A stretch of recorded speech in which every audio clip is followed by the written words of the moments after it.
Song please. எரிமலை எப்படி பொறுக்கும்?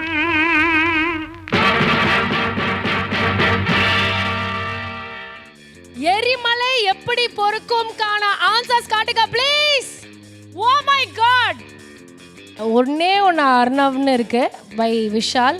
பாக்கி சௌந்தர்யா ஆஸ் யூஷுவல் டிஃபரன்ஸா மஞ்சரி எழுதியிருக்காங்க.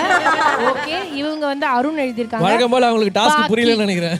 ஒட்டுமொத்த கண்டஸ்டன்ஸ் எல்லாருமே ரஞ்சித் அவர்களை இந்த பாட்டுக்கு வந்து டாக் பண்ணிருக்காங்க. சொல்லுங்க, எதனால இப்படி சொல்றீங்க? ஜாக்லின், எதனால ரஞ்சித் சார்? ரஞ்சித் சார் வந்து எவ்வளோ பெரிய பிரச்சனை நடந்தாலும் அவரை வந்து நாமினேட் பண்ணியிருப்போம். சார் நீங்கள் என்ன சொன்னாலும் ஒன்றும் இல்லைக்கண்ணா, அன்பு தான் அப்படின்னு அந்த அன்போட சுரூபமாக இருப்பார்ல ரஞ்சித் சார்.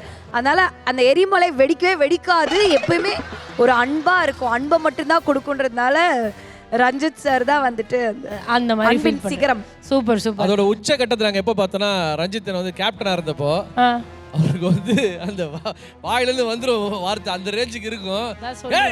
இப்படின்னு சொன்னா நல்லா இருக்குமா கண்ணு? ஆமா, டென்ஷனாக அப்படி வந்துடும் வார்த்தை. இப்படி பண்ண நல்லா இருக்காது கண்ணு. தாயுலம் கொண்டு நீங்க எல்லாம் இப்படி பண்ணக்கூடாது சார். ஒரு 2 days உங்க வீட்டில் வந்து நாங்களாம் இருக்கலாமா சார்? பிக் பாஸ் மாதிரி ஒரு வீட்டுக்குள்ள கோவத்தை கண்ட்ரோல் பண்ணியிருக்கீங்க. How is that possible? வரும் சப்பாத்தி பிசையும் போது அதுல குத்தி குத்தி அவ்வளோ சாஃப்ட் ஆக்கியிருப்பாரு. அந்த எல்லா கோவமும் மற்றவங்க மேலே இருந்தது தான். ஹவு கேசே எப்படி எங்கே? இவங்களோட அன்புக்கு கட்டுப்பட்டு நான் அப்படி ஆயிட்டேன் ஆக்சுவலா.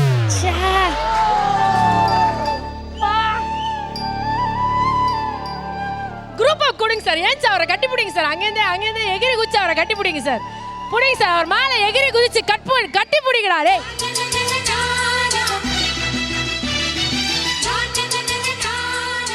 சாமி ஸ்டைல சொன்னல.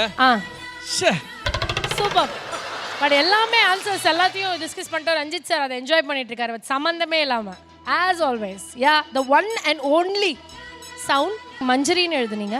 மஞ்சள் எழுதேன்னா அவங்க வந்து எப்பவுமே அவங்கள ஏதாவது ஒன்று சொன்னால் அவங்க பொறுத்துக்க மாட்டாங்க. அதனால எரிமலை எப்படி பிறக்கும்? சாரி, நான் சொல்ல அந்த டாஸ்க் புரியலன்னு. இட்ஸ் நாட் பொறக்கும்டா, சாரி, பொறுக்கும். Yeah, fantastic. அது கூட வருது இல்லக்கா, கடைசியில் வந்து நான் எதுலையுமே ஜெயிக்கலை அப்படின்னு சொல்லுவாருங்க. அப்போ தான் எனக்கு வந்துச்சு வேகம். உனக்கு எதுவுமே புரியல, அதை பற்றி நீ ஒரு நாள் வருத்தப்படுற, எதுவுமே ஜெயிக்கலன்னு வருத்தப்படுற பாத்தியா?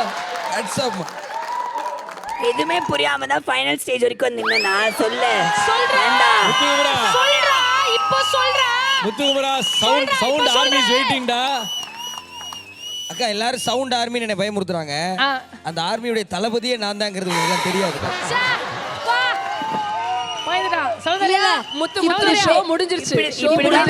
பேசி தான் அப்படியே ஃபைனல்ஸ் வரைக்கும் வந்து டைட்டிலையும் அடிச்சிட்டான்.